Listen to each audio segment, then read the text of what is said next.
What's your emergency? Welcome back to That Weewoo Show, a podcast where we watch and discuss episodes of the ABC show 911. I'm Bex. I'm Alice. And I'm Ellen. As always, thank you to everyone who has listened to our previous episodes and to everyone who has interacted with us, whether that's liking the episodes on your preferred podcast platform, commenting wherever you're listening to us, sharing our social media posts, or sending us DMs because you noticed that one of our episodes wasn't up on our YouTube channel. Thank you to Raynor77 on Twitter for that heads up. We do apologise for the omission there, but Ellen was on the case. And it should be there now. I'm still learning how to use YouTube. So if YouTube is your preferred method of listening to us, it should be there now. And while we're talking about preferred methods of listening, I was wondering, and I would love it if you could leave us a comment wherever it is you're listening, and tell us what it is you're doing when you're listening to us. Do you listen to us on your commute? Do we come with you on your little mental health walks? Do you put us on in the background while you're cleaning the house? For example, I listen to podcasts at work. And in fact, I had another 911 rewatch podcast keeping me company over the Christmas period when I was the only one in the office. So I was listening to Han, Sil, and Rach from the Buddy system, which is a really interesting 911 podcast if you want. They are a rewatch podcast, so they are doing episode by episode. They're currently midway through season 2, but they also discuss the latest seasons, and they have fun little episodes like which Taylor Swift album is each character. Oh my god! So if you're looking, it was very interesting and very thought-provoking. So if you're looking for another 911 podcast or something slightly different from what we've got going here, check them out over at the Buddy System. Where do you listen to your podcasts, Ellen? Well, because I work at home, I don't tend to drive many places. So because in the past I have listened to them in the car, but nowadays I just have them on in the background while I'm working or playing games sometimes. How about you, Alice? Yeah, I used to listen to them in the office, and since I've gone back into retail, I am driving a lot more, so it's always in the car.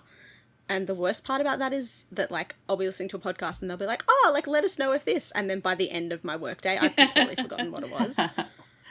So I'm just like, oh my god, I have so much to comment on these podcasts, and then I never do, and I feel awful. So I will be fascinated to know where people are listening to us. What are they doing while our voices are in their ears? Oh my gosh, what a strange thought. Thank you. So whatever it is you are doing, you are going to listen to us this week to discuss episode 6 of season 2, which is called Monsters. But before we do that, Alice, could you remind us what happened in last week's episode? Yeah, so last week on 911... Buck threw the members of the 118 under the fire engine by spilling their personal troubles to his lawyer. Hen and Karen had a setback in their plans to expand their family. Eddie joined an illegal street fighting ring, and Michael and the kids had a traumatic traffic stop. Lots happened last week. Yeah, it was a big one. So this episode, as Bex said, it's episode 6 of season 3, which has the title Monsters.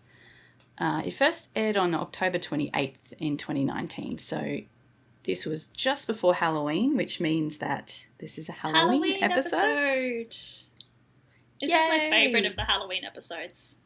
Me too. This episode is great. I really enjoyed this one. So the summary says, Athena and the 118 respond to bizarre emergency calls on Halloween, including a flock of crows terrorising a field trip. Okay, so this is the bit that we suspect was cut out, right? An office employee having a close encounter with an 8-limbed creature. Not in this episode. No. Yeah, it was definitely cut out. I remember reading this summary for last week's episode and going, wait, was that this episode? And I figured it was just my brain conflating episodes and seasons because I remembered watching that scene. But yet again, this is another instance of they've released the promo in advance of the episode actually being finished. and Yeah, they've cut yeah. a scene.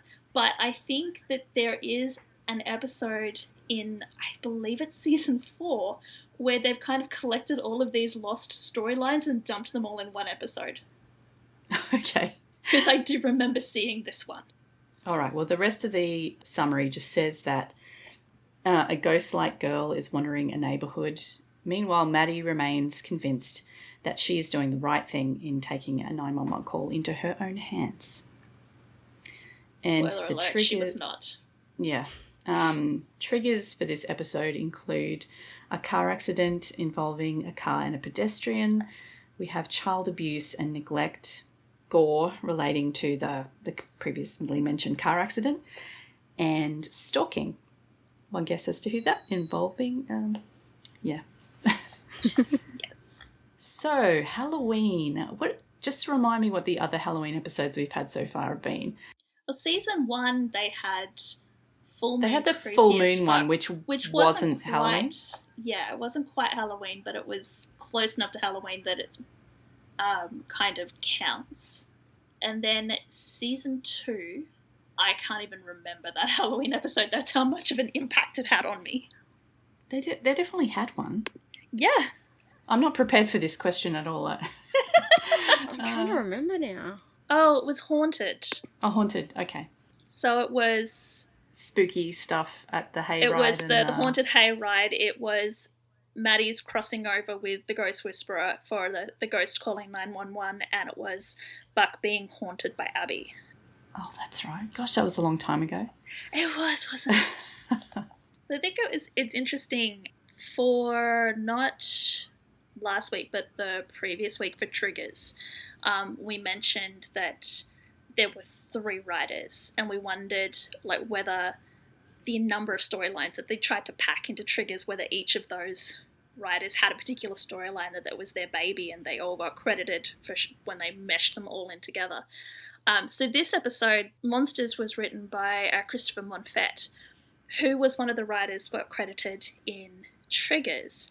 So I think that kind of gives credence to our theory, because I feel like the Maddie storyline was his baby. So he got credited for triggers for starting the Maddie storyline, and now he's back to sort of move it forward. Continue it, yeah. Yeah. So he's the only writer? He is the only writer for this episode. Okay. But we're not going to start with Maddie. We're going to start with the Harvest Festival. We've got some school kids who are going to visit the Harvest Festival. And this yellow school bus, as all apparently American TV shows who take kids somewhere, they always have to have this yellow school bus. I know that there are, these are school buses are a real thing, but it just seems like to us watching from over here, that seems like I don't know, it's just always there, the yellow school buses. Yeah, because our school districts don't have their own buses. We have to rent charter buses for when the kids go on excursions. Or at least we do down here. I don't know what yours. Yeah, some schools do. Some schools do have it, but especially rural, I think they tend to have more of a dedicated bus that goes around and picks up the kids. But in the city, not so much. Yeah, I mean, we're rural, and we just had generic buses from the bus service. Yeah. Yep. So we use them in the morning, and then I guess they go do bus things the rest of the day. They go back to their little bus home. Yeah. Take a nap. Do their bus chores and then come back and pick you up. No, it looks go to the grocery shops, fight over their son. But it looks like LA school district must have its own fleet of buses that they use for pickups and drop-offs and excursions. Unfortunately, some of the kids that are going on this excursion are absolute little shits. Yes. The teacher says that she tells them to enjoy the festival, but play nicely and do not wander off and be back at noon and not 1 second more. And one of the 2 little kids who are going to be the main kind of culprits in this scene say, give her some sass. And they're so cheeky. We do have names, so it's Riley and Dean are our 2. I was going to say, I know that they were named, but I really appreciate that your notes just have them Smartass 1 and Smartass 2. Well, they didn't get named until later in the in the storyline, so they were just like Smartass 1 and 2 until I actually got confirmation of their names. Yeah, they are complete smartasses. The teacher seems to have no control over them whatsoever. And so despite her exhortation for them to behave, they definitely do anything but. No, they just run around laughing and like knock pumpkins off things. And one of them steals the head off a scarecrow and uses it to terrorize the girls in his class. Yeah, what a great guy. And then they go through, there's a big corn maze there, which is always really cool to see. I love those things. And they run through the maze, and then they see a crow sitting on top of a scarecrow inside the maze. And one of the kids sees some rocks on the ground, so they like pick up a bunch of rocks and hand it to the other one. And they don't actually show them throwing rocks at the bird, which is good because, you know, I don't think the birds need to have rocks thrown at them. Depiction of animal cruelty on the screen. No. But yes, the implication is very much that they started pelting rocks at the bird, which means that everything that comes next, they so very much deserved. Yep. So all the kids are getting back in the bus, and the teacher is counting them as they go, but there's 2 missing. And funny she's that. Like, of course there is. And she knows immediately which 2 it is too. Yeah. And then she sort of looks around to sort of work out where they might have gone, and then sees all these birds like flying over the maze. And turns out the crows didn't like having rocks thrown at them. Yeah, the poor crow that got attacked is called in its buddies, and the Riley and Dean are being swooped and attacked en masse as they are frantically running through the maze to try and get away from the birds. So the teacher, Mrs. Backerson, calls 911, which prompts for the dispatch of the 118 to the Harvest Festival.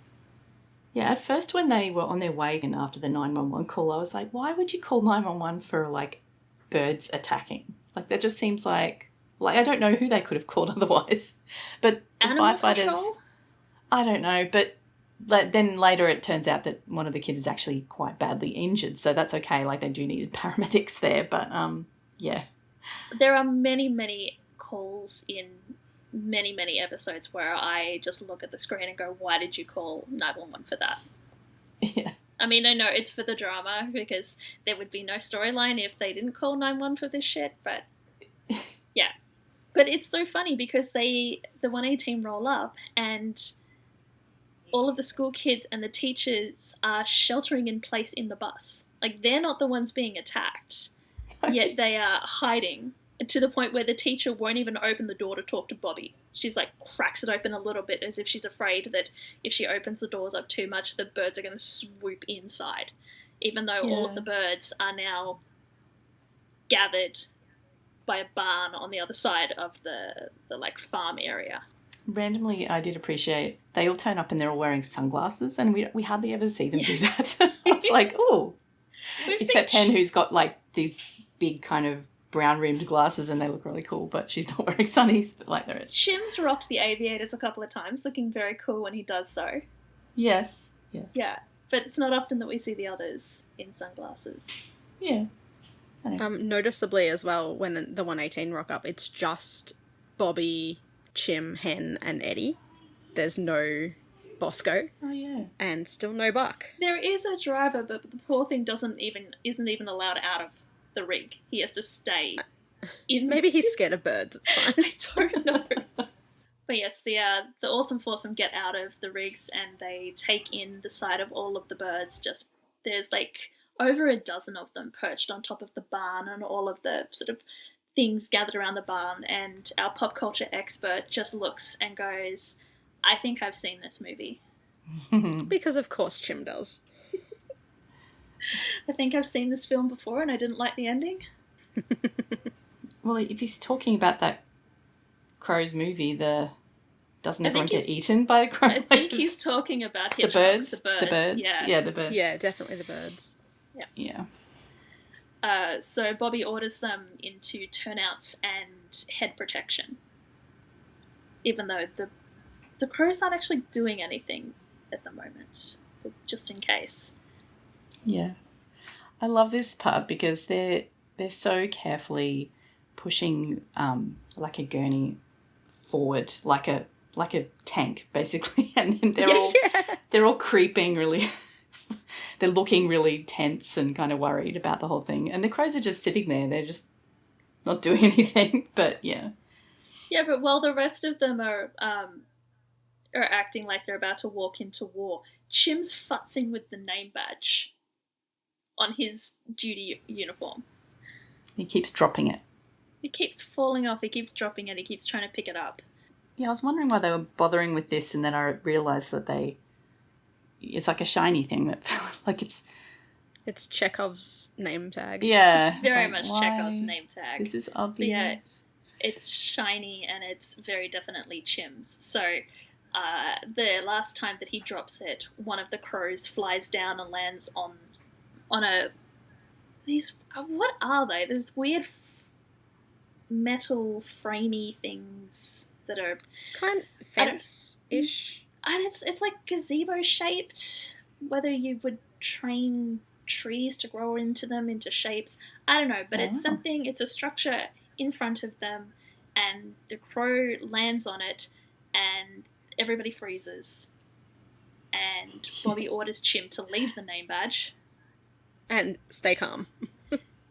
And so Chim very, very carefully lowers his visor and starts buttoning up his turnout as they move past the crows and head into the barn, where they find the two kids.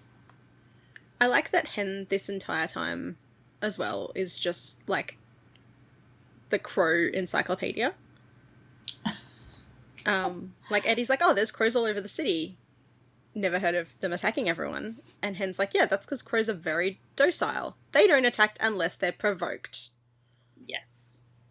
So they get to the barn past the crow that's just staring at them, and of course it's Chim that's being stared at the most because of his hatred for animals. But yeah, so they get to the barn, and one of the kids, who wasn't really the instigator, more just like the backup, says that Dean is cut up real bad, but he's fine. Just saying, Dean Winchester would never throw a rock at a crow, although he has sworn at birds. I was going to say he tried to shoot a pigeon, but... Yeah. But yeah, that is a really strange sentence to say. But anyway, yes. But yes. Supernatural was a fever dream of a show, it's fine. Yeah. But no, this Dean has massive gouges out of the back of his neck where the crows have attacked him and pecked at him while they were running. So Hen and Chim are working on him while Eddie checks out the other kid just to make sure that he's okay. Hen 100% is blaming these kids. Yeah. For what's happened to them. Hen's being openly hostile here. Yeah, well, the kid's like a bit worried because Hen says make sure no major arteries were hit, and he's like, am I going to die? And Chim's like, no, she was just kidding. It's all right. But Hen doesn't have a bar of it. She's like, those crows just attacked you from out of nowhere, did they? Dean tries to he's like going with the story. He's like, it was crazy. Tell him, Riley. Riley's just like, yeah. It's like they were possessed or something. Yeah. But then immediately when Hen reveals that she is 100% knows what they did, they turn on each other so quickly. Yeah. Hen's like, are you sure it didn't have anything to do with those rocks? And Riley's immediately like, Dean did it. Dean's like, no, I didn't. Meanwhile, Chim is freaking out because he can see the crows out the window, and he's like, they know we're in here. And Hen corrects him, like, they know the kids are in here. Crows are smart and they don't hold any grudges. Bobby's a little bit skeptical at this point. Yeah, they do hold grudges. Bobby's like, you think they're waiting for the boys to come out? And Hen is like, well, yeah, 100%. They have been known to remember the faces of their tormentors years later. She's trying to put the fear of God into them. They're bi-crows? Is that what he says? Yes. And I don't understand it. And I don't know whether it's just because the transcript has spelt it B-Y-E or whether it's B-I. I don't know. I don't know about that. If anybody can explain what Chim means when he says, "Oh, they're bi-crows," I would love you to educate me as to what the hell he's talking about. No, I don't know that one. Nobody in the 118 pays any attention to this. They're obviously used to Chim just spouting non sequiturs. And instead they hatch a plan, because if the crows are waiting for the boys to get out, how are they going to get the boys out and to hospital? So the idea is, if they're looking for 2 little boys, the 118 will give them something else. So instead of 2 little boys coming out, they instead get a body on a gurney and the tiniest fire captain known to mankind. I was totally like, why don't they just put one kid on the other kid's shoulders and then put the big fire captain over the top? That would be fine. But no, one of them is on the gurney. And the other one looks so cute in the, turnout coat that's way too big for him. Yeah, they've literally put him in big. Bobby's So turnout cute. coat and his helmet, and it's like down to his feet. He's absolutely swimming in it. Yeah. But apparently it's enough to disguise them from the crows, because the crows, for the most part, let them pass. Except for one. One does land in front of Chim, and Chim kind of acts as cannon fodder, allowing the rest of the 118 to go around him and head towards the rigs. Because Hen tells him that if you make eye contact with the crow, you can, influence it to do stuff, or get it to trust you. But Chim goes one step further and just takes it out a muesli bar from his pocket and gives it to the crow. I love that when you were watching this, you're like, Chim, don't feed the crow. Why are you feeding them? They're all going to come to you now, and you're not going to like that. No, you have to give offerings to the nice symbol of pestilence and death to let the rest of the crew go past. Yep. And it works.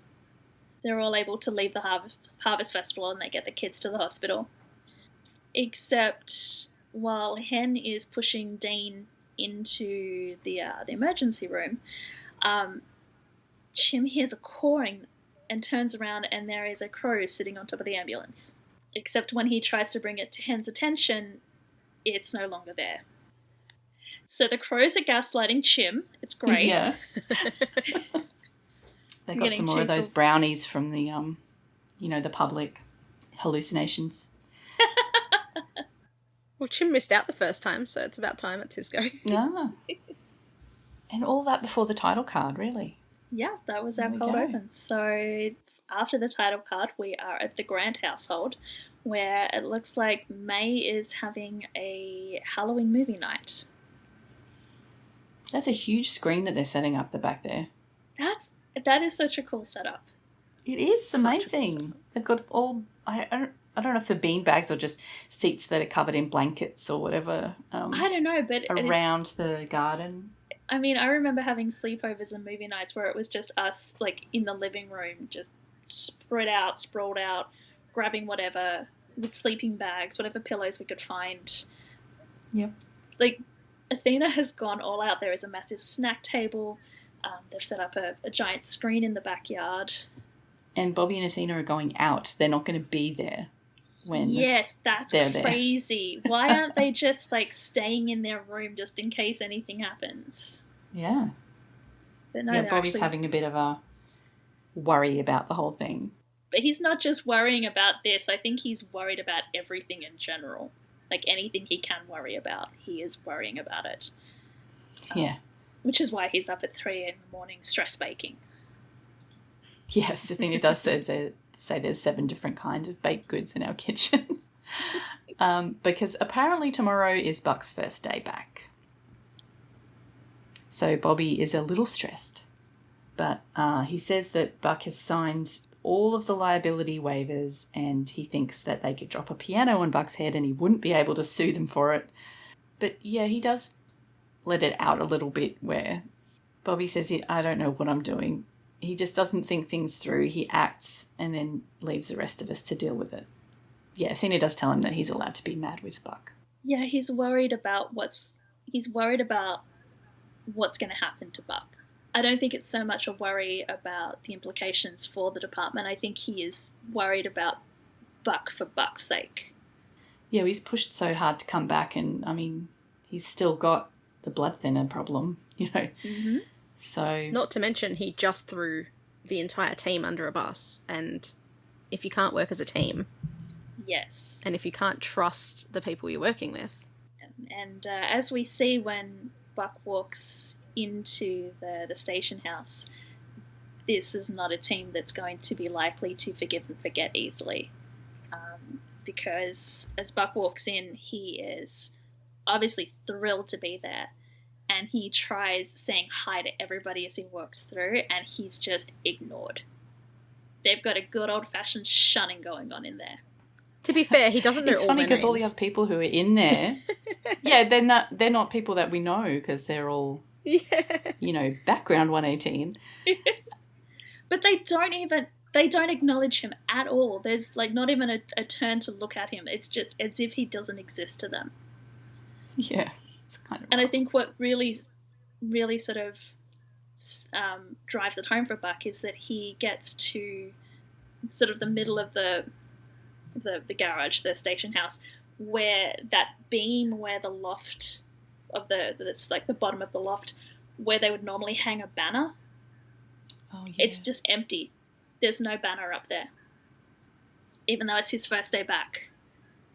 Yeah, there's no welcome back Buck. There's nothing. Nope. Which, I mean, like, what did he expect?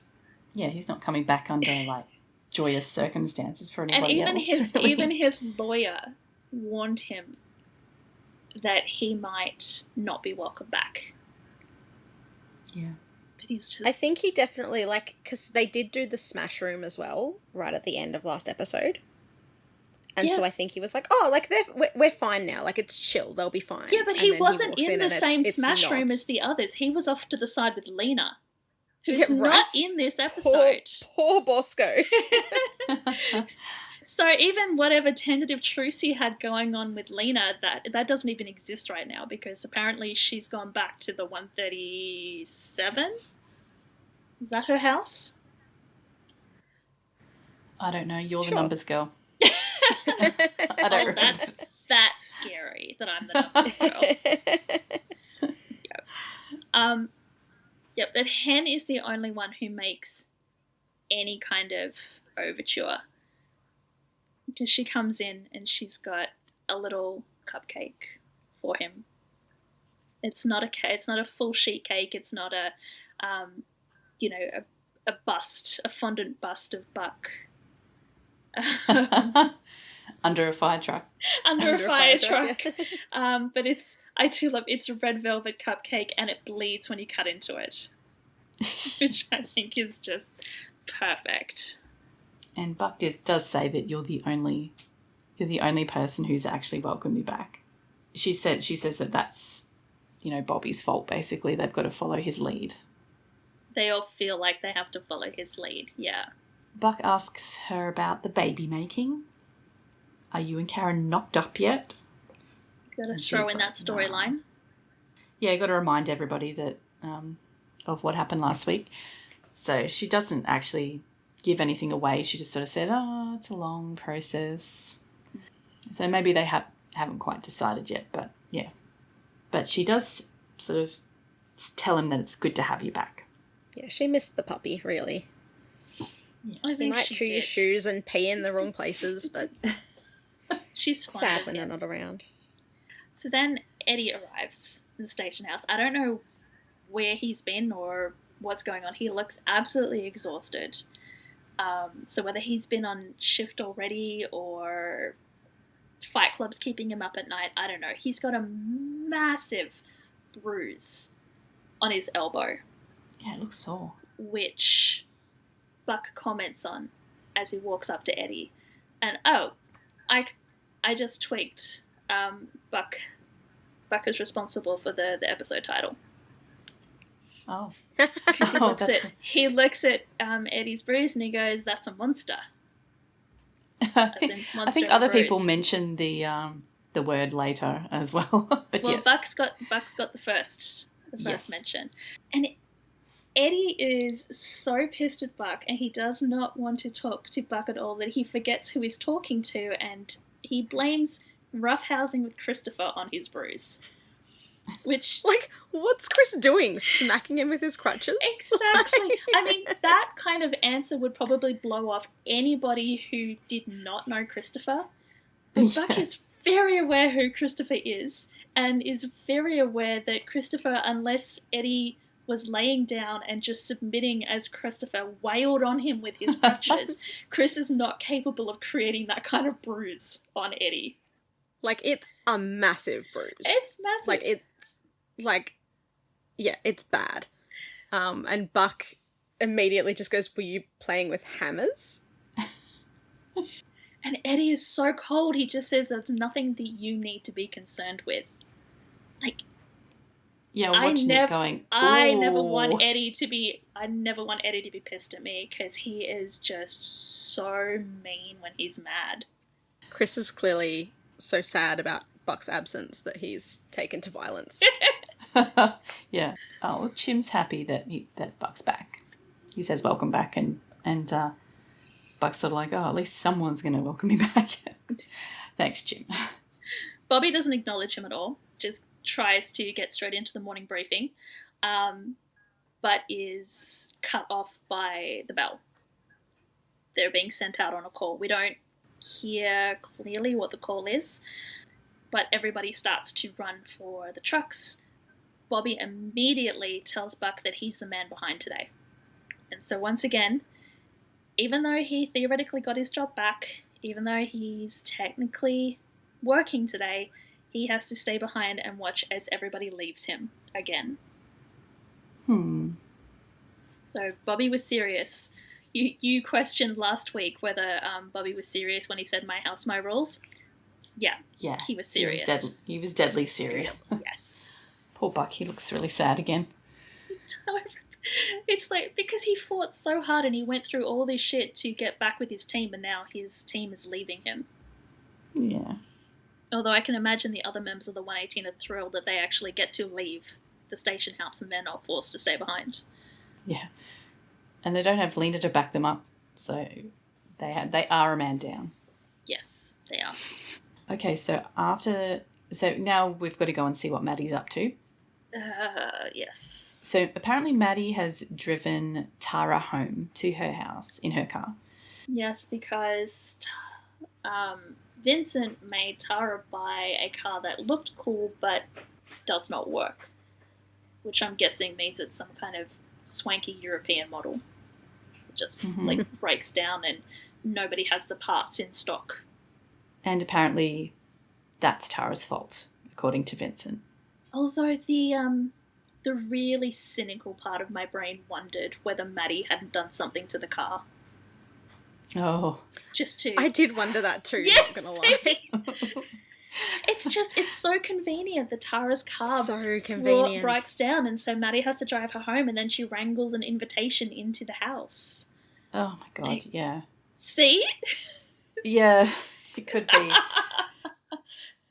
I'm sure that it was just a coincidence and Maddie is just taking advantage of this, but... It looks bad. It does look bad. Oh dear. Oh, well, she said, like, Tara thanks her and says, "I owe you." And Maddie's like, "Oh, you can repay me by letting me use your bathroom." And so Tara's like, "Okay, come on in." So Maddie just puts on her snooping shoes. And Vincent very conveniently calls again as they walk into the house. So Tara sort of excuses herself and locks herself away so she can be berated by her husband. And yeah, Maddie decides to go snooping. She ends up in the upper level and then in the main bedroom. And I'm watching this going, what are you looking for, Maddie? literally like a typewriter that's just like has like a sheet all of work and paper. no play makes, yeah. Like when you're expecting that Vincent has a diary just laid out on the desk with like, or like some kind of planner, like Monday, hit my wife. Tuesday, hit my wife. Wednesday, gym, hit Or my like- wife. Like a trash can with like a bloody rag or something. Yes. Like, what? I'm- What exactly? I mean, she even goes rifling through the medicine cabinet in the ensuite. And sure enough, Tara does sort of catch her at it. But she's like, I thought you needed to use the bathroom. You walked right past. And Maddie's like, oh, sorry, I just had to see what the view was like up here. I don't remember if we get to see the view. We do get At to all? see the view. It is beautiful. Okay. But I have a I should feeling have rewinded and have a look. I have a feeling that Maddie didn't actually need to go into the master bedroom in order to see the view. No. It is a strange thing to do in a stranger's house. Yes. Yeah. But Tara, instead of throwing Maddie out, offers her a drink. She does seem very lonely. Yeah. Yeah, so they have some wine. Tara says that they don't even have anything to go with it because they don't entertain much, because Vincent hates having people over. Maddie commiserates. And this is Maddie's opening. Yeah, apparently Doug was exactly the same. They do have a little heart-to-heart here about husbands and getting out kind of thing. Yeah, I think Maddie thinks that she's making some progress. Yeah. That she's at least sowed the seeds that will convince Tara that she can leave if she wants to. When Tara was like, oh, is that why your ex is an ex? Maddie's just like, oh, no, it's because I killed him. What? No, because he kidnapped Maddie... me and then I had to stab him to death. Yeah. But yeah, Maddie says she spent a lot of years trying to be the perfect wife. Then she realised one day that she deserved better. And leaving's always scary, but Maddie's proof that there's always a way out. Then we cut to the start of... As bad as this sounds, this is one of my favourite storylines. This is why this episode is my favourite of the Halloween episodes. Yeah. Although I do want to note something, that when I'm preparing the notes that we use when we're talking about these episodes, I use a website that pulls the closed captions from somewhere. And the closed captions usually make a note of what song is playing when a needle drop happens in the episode. Mm. When I was watching it on Disney, this scene starts with an REO Speedwagon song. But when I was looking at the transcript, it says that it's a Tom Petty and the Heartbreakers song, American Girl. Oh. And when I went to, there's a website that I've used and that one of our followers has recommended, which is Tune Finds, which kind of lists all of the music that's used in TV shows, and they have a page for 911.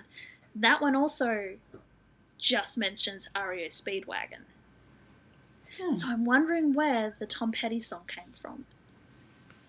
And whether in the original, like when it originally aired, maybe it was a Tom Petty song. Because I'm wondering if perhaps they got the license to use Tom Petty, and then considering what happens in this scene, maybe the people that granted the license went, no, hang on, you didn't tell us that that's what this song is going to be associated with. And so they pulled permission to use the song. So for streaming services and for everything else, it's now REO Speedwagon. I don't know. Maybe. Or, I mean, this also was aired like 5 years ago, so it could be that it's whatever permission they had has expired. I don't know. It's sometimes weird that the licenses are very specific. Like it might have been they had the license for it to air on television, but they didn't get the license. For streaming it might be different. For streaming? Yeah. Yeah. Because I just saw a TikTok today about Wayne's World. So Led Zeppelin gave them permission to use a tiny, tiny snip of Stairway to Heaven for the theatrical release, but they didn't give them permission, or they wanted more money for the rights to use Stairway to Heaven for the television release. Oh. So they had to pull the music from that scene, and then they got permission again for when it went to streaming, so they were able to put it back. How weird. Anyway, so that was in my head when I saw this Tom Petty Aria Speedwagon thing going on. I just wondered what was going on. Because it's not exactly a pleasant scene. No. It starts off fine enough. We have a woman driving. It's nighttime. She's talking on speakerphone about some kind of party that she is planning. I don't know if it's her party or if she's just planning it. She's conferring with somebody on the phone about the details for the party. She does mention that she has to get a costume, so I'm guessing it's some kind of Halloween party. When suddenly she looks up and she sees that there is a cyclist on the road in front of her. So she swerves to avoid the cyclist, but instead hits a jogger. And he goes over her bonnet and straight through her windshield. And as that happens, she slams on the brake and her head slams into the steering wheel. Yeah, when she kind of wakes up again, she's got blood all over her face and her ears are ringing. She sort of comes to, and then she just drives off. Yeah. She doesn't even notice. And see, the song is still playing at this point, which is why I wonder whether Tom Petty decided he did not want his song to be associated with a woman in a gruesome hit and run. Maybe. REO Speedwagon apparently okay with it. Tom Petty apparently not so much. It's like literally a hit and run. She runs away with the body. Yeah, she runs all the way back home, parks her car in the garage, and then gets out and goes inside. And he is still in the windshield, and just before it cuts to commercial, we hear him take a breath. So he's still alive. So he's still alive. So it was bad enough when we thought he was just a dead body hanging in her windshield, but now it's a very badly injured but still alive man hanging through her windshield. I mean, it's, yeah. I don't know how hard she hit her head, but obviously extremely hard. I'm going to say extremely hard. Yes. This storyline is a ripped from the headline storyline, but the true story is very, very different from what happens in the episode, so I think we might leave discussion of that until after we've seen this entire storyline play out. Okay. All right, so we're going to go to a mall where Maddie and Jim are having a date. It's date night. Did you get that? No, why are we going to the mall? Let's go. Yes. To Yeah. the mall. It's Robin Sparkles. Okay. Oh no, we've lost her.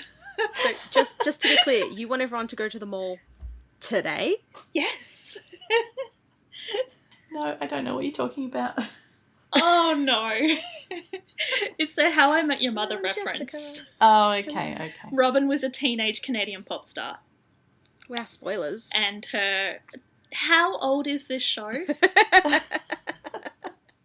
I swear there is a statute of limitations on spoilers.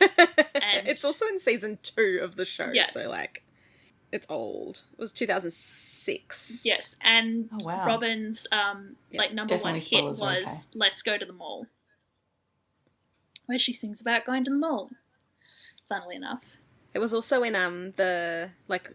what's it called? Like the Just Dance or Let's Dance games. No, I have it. On... I do have that edition. I can do the so dance to Let's Go to the Mall. You can't see me, but I'm doing the dance. So yes, we've gone to the mall. It is date night, and I think the implication is that Maddie and Shim went to a horror movie because they went to see a movie called Halloween. Yeah. I don't know if it's a real movie. I didn't actually look that up. Please tell me you're joking. I'm sure there are plenty of movies called Halloween. You don't know the Halloween series? Michael Myers? Oh, is that just called Halloween? Yeah. The Michael Myers movie? Yeah, it's Halloween. Oh, there you go. Well, yeah. Oh my god. So Shim... Okay, never mind that. Shim and Maddie are discussing Halloween and the entire franchise when they run into Tara and Vincent. And it's the most awkward interaction because Maddie is... Oh, it's so uncomfortable. Maddie is clearly thrown that she's meeting Tara So she's like, Tara, what are you doing here? And Tara's like, oh, what are you guys doing here? And she's talking to Tara, and she's, nice to see you again, Vincent. Chim is just standing there waiting for someone to talk to him or introduce him or introduce themselves to him, until he eventually goes, oh, and hi, I'm Howie. Yeah. Actual person here, somebody pay attention to me. And so then Maddie goes, oh, yeah, sorry. Tara is my trainer at the gym. And Chim's like, oh, I didn't know that you were working with a trainer. And Maddie's like, shut up, shut up, shut up, shut up, shut up. Yeah. Which thankfully Chim picks up on. And he continues the conversation, reveals that he might not be a member of that gym, but he has been there many times before, usually to rescue people who have hurt themselves with the weights. Is this the same gym that had the guy that cooked himself in the tanning bed, or is this a different franchise? Oh, that was too long ago. Surely a different one. Yeah. There must be heaps of gyms in LA, surely, in their area. I mean, there's heaps in my area, and I live in the middle of nowhere, so... Okay. Yeah. Different. I mean, they could have used the same set, but... I wasn't even looking I don't remember. closely. It's just that the last time that the only time we've seen them attend a call at the gym was that one. Yeah, So Tara notes that it's so great, Chim being a paramedic and Maddie being a nurse. And Chim's just like, wait, what? You're a nurse now? Chim's like, when did you get a new job? When did you, how long were we in that movie for? What the hell is going on here? Did I walk out into an alternate reality? And Maddie's like realizing that she needs to retreat. She needs to get herself out of this situation. She's like, yeah, you know what? We actually have to go early because Chim has an early shift. Tomorrow, Halloween, big day. So they all go their separate ways. And then Chim starts demanding answers. Mm-hmm.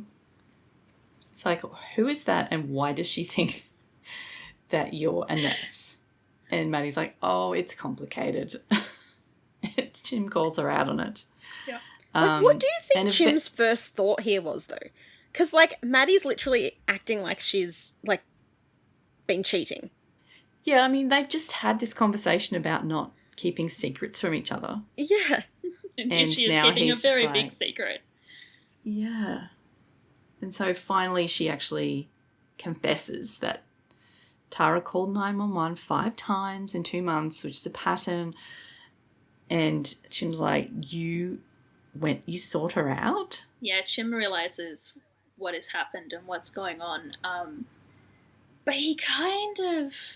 He gets very sort of aggressive with it. Not aggressive, but It's... I don't want to say it's an overreaction, but he tells her that by lying to her, by inserting herself into her life under false pretenses, she's no better than Doug.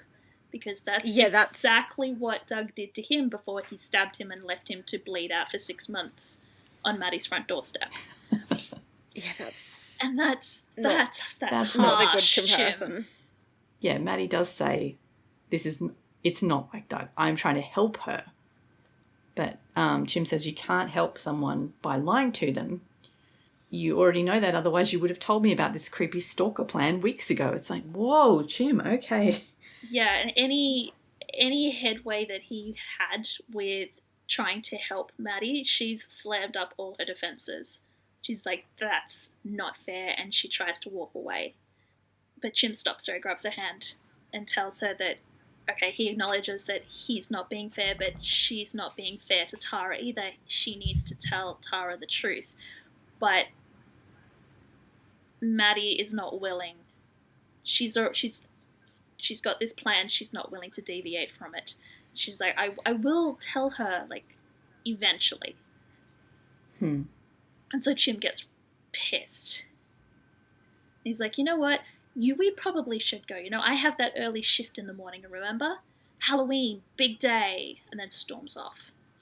Yeah, and as he says that, he says it quite loudly, and there's a guy standing behind him who, looks over and kind of looks back at his the person he's there with and goes, "Whoa, what was that all about?" You know, I was looking at it going, "Whoa, that guy heard it." The extras really it was a funny using his reaction. money. Yeah. He's really intense about Halloween. Yep. Okay, so we're going back to the station. This must be the next day when, you know, it is Halloween and they're having the next shift. Yes. Bobby is asking someone if they can handle it. There is a sort of teal-coloured bucket with lollies in it. Sweets. Sorry, lollies is the local lingo. The teal bucket is specifically a project that was set up in the US by I think it was a local one that started in Tennessee, but it's become national through the Food Allergy Resource and Education Program, which you're supposed to use the teal buckets to give out non-food treats for trick-or-treaters to make trick-or-treating more inclusive. Because even though Bobby for kids has with loaded food up allergies. Yeah, even though Bobby has loaded up the teal bucket with what he says is nut-free, dairy-free, egg-free, soy-free, and gluten-free treats, there is still going to be somebody who can't eat any of that. So the teal bucket is supposed to be non-food treats so that kids who can't either eat food at all, so perhaps they've got like those, they're fed with like food tubes. I can't remember what the medical term is for that. But if they can't eat food, they can still pick something out of a bucket when they go trick-or-treating. Oh, that's great. Yeah. But Bobby has apparently not done his homework properly because he's got like allergy-safe foods, but it's not as fully inclusive as the teal bucket project is supposed to be. But I guess the kids who can't eat anything out of the teal bucket could get a smoke alarm because there are boxes of smoke alarms on the table as well. And apparently Buck is the one who is responsible for handing all of that out. He says, "Who are these for? Kids who are allergic to fun?" But they're for the parents, apparently. Along with pamphlets on fire safety. Yeah. Yay. But Buck is like, "So how long are you planning to keep punishing me for?" Oh, Buck. Ugh. He just keeps pushing. Yeah. Like, dude, you literally just got back. Give Bobby some time. And that's pretty much what Bobby says to him, you know, like, Buck, someday you're going to figure out when to stop pushing. I hope we're both alive to see it. And then Chimney hears this and he comes over to tell him, give him a talk about how when he first joined, he wasn't allowed to see. He goes, "The only time I saw the outside of the building was at the start and end of my shift." Yep. Because I wasn't allowed to go anywhere. Completely different reasons, though. Buck is being kept in the station house for his own safety. Chim was being kept in the station house because the fire captain was a racist asshole. Mm-hmm. Yeah. But different reasons, same consequence. But Chim coped with it in a very different way from the way Buck is coping with it. Chim was very productive, as we saw in Chimney Begins. Yeah. He did all the cleaning and practiced getting his gear on and stuff. Did all his flashcards. And his dance moves. Yeah. And then eventually someone took pity on him and let him go out in the ambulance. And that was the end of that. Thank you, Eli. Yeah. But what Buck takes from that is that he should just suck it up and be patient, like Bobby said. And Chim's like, yeah, he's not always wrong. Except about the smoke detectors. Nobody's going to want the smoke detectors. But Buck says that he is going to hand them out anyway. Captain's orders. Chim asks him if he's talked to Maddie today. And Buck's like, "No, I think she's working." And I wonder if Chim's been trying to get in touch with her and she's been avoiding him. Possibly. But yeah, Buck walks off and then Chim hears a crow and he turns around and there's a crow on top of the ambulance again. And he's like, "Are you a good omen or a bad omen? Because I Googled you and the old wives are kind of divided on this." But he's like sort of looking around going, "Is anyone else seeing this?" And Eddie's like, "Seeing what?" Then the crow's gone again. And then so is Eddie, because I swear he showed up just to ransack the snack table. Because Of I think we course. see just for a second him grabbing snacks out of this giant bucket and shoving them in his pocket as he walks away. Beating the shit out of people every night is hungry work, okay? Buck wasn't there to Slap his hand protect out of the them. way. Yeah. So, Yeah. all right, we're back to the lady with the man in the windshield. Yes. It's the morning. She's leaving for work.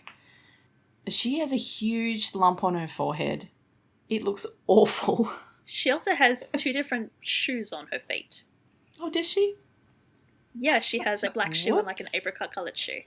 Yeah, I don't think she's quite thinking straight. No. No, because, like, she forgot the list. I love this. So she gets in the car, windshield guy is still there, and she puts her bag down, and there's a moment where she goes like, oh my god, and we think as the audience, oh my god, she's finally realised windshield guy is there.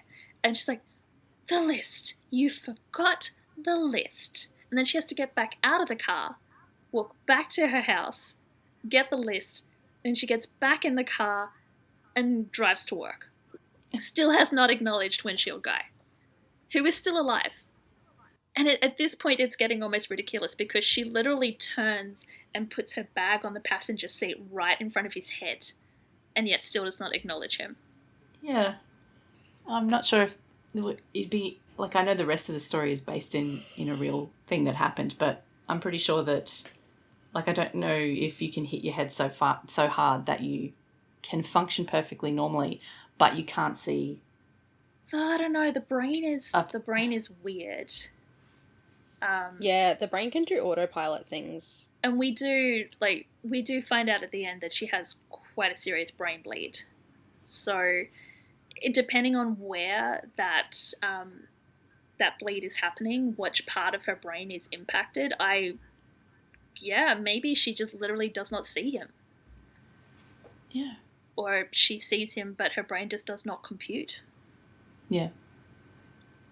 Yeah, I mean, the windscreen's all smashed up as well, so you'd think that she would be having trouble driving because she can't see, but obviously she can see enough. Yeah, it's she kind makes of it just all the way to work. spider-webbed around him, but the section where she's looking out from is fine. Maybe she's just, like, completely lost vision on that side of her head, so the contusion is on above her left eye, so maybe she's completely lost vision in the right side of her body or something. Well, my uncle gets, what are they called? They're like absence seizures. Mm-hmm. And apparently he's had them for like years and years, went to the doctor and then forgot that he got them. Oh. But he found out again recently because he like got home, got out of the car, and his car was all smashed up because he'd driven into a parked car on the way home and didn't notice. Wow. Yeah, Okay. he had no idea. Well, there we go.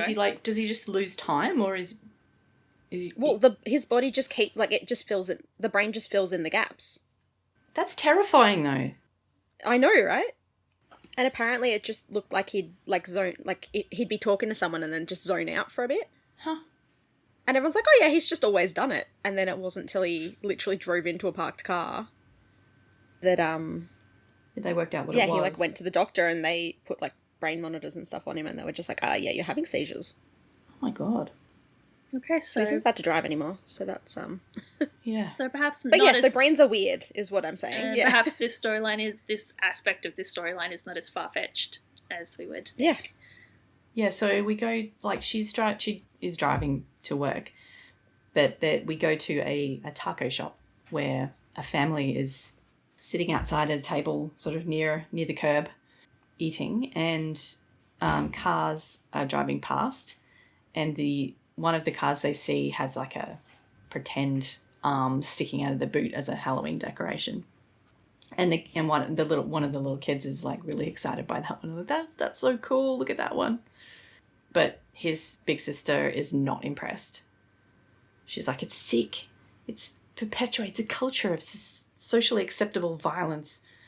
And I'm like, how you don't look like you're old enough to be like so upset about this. But anyway, she's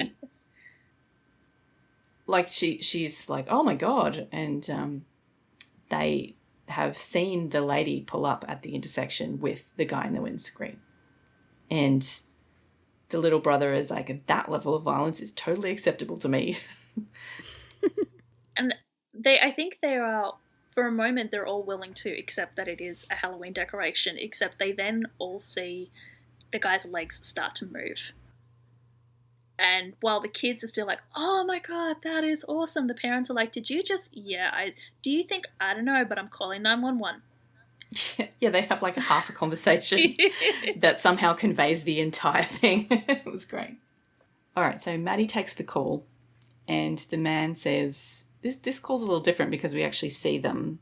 It's not just the voice over the little, what do you call that thing? The sound wave thing. Yeah. We actually see them speaking on the phone to each other.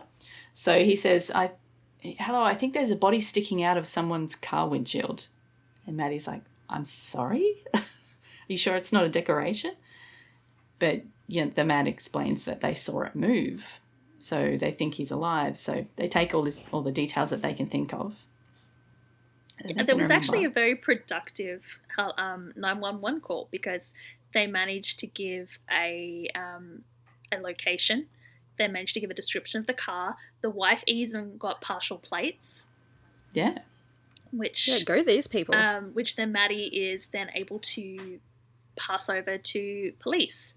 It's like, all units be on the lookout for a sedan with partial plate number with a man in the windshield. And police dispatch is like, is this real? Maddie's like, I don't know. Find the car and get back to me. And because it is Halloween, everyone at dispatch has dressed in costume. Oh, yeah, when we see Maddie talking, we can see that she's wearing like little cat ears. Hers is the laziest costume in the world. She's got a headband with lace cat ears and a jumper that just says, I'm a cat. Yeah. But then she's wearing all black. But then Josh shows up and he looks like Captain Feathersword. Yes! Oh my God, I laughed so hard when he turned up. I'm like, what? Complete with a little parrot on his shoulder and an eye patch on one eye. Yeah. So he tells Maddie that today he's had 3 suspected hangings, 2 possible decapitations, and 1 surely convincing evisceration, all of which were Halloween decorations.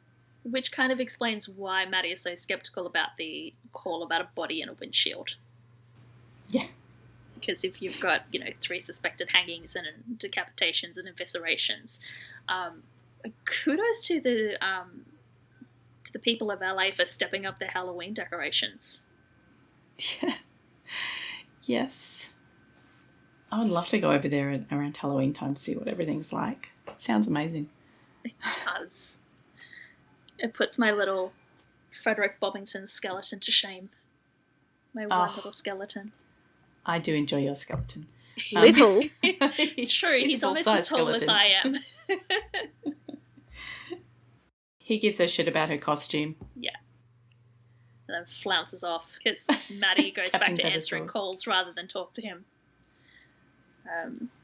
So while one Buckley sibling is taking calls about possible Halloween decorations, the other Buckley is handing out candy to people who are visiting the 118.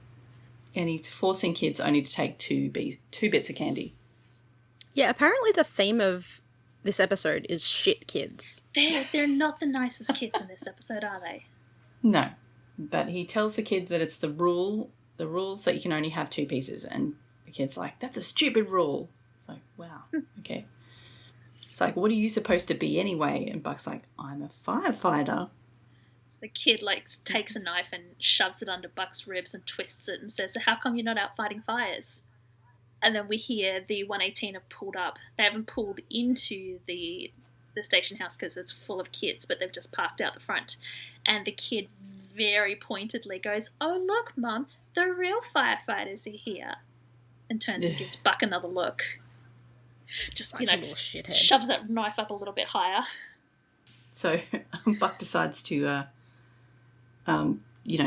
hit back, basically, and is like, the mum's like, oh, is he trying to get more candy out of you? And Buck says, no, he's fine. In fact, here, take his smoke detector. It'll keep him safe until his parole hearing.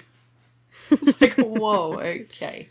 The kid is dressed as a prisoner. The kid is dressed as a prisoner. Okay. And as he says this, Bobby has entered. So all he kind of sees and hears is Buck handing out the smoke detectors as he was ordered to do. So he gets a nice work Buckley for that. And then Buck tries to get Eddie to help him. Eddie walks past and Buck's like, oh, Eddie, do you want to give me a hand with all this?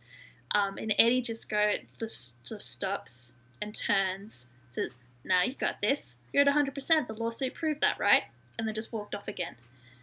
And damn, Edmundo. He just wants to be his friend again.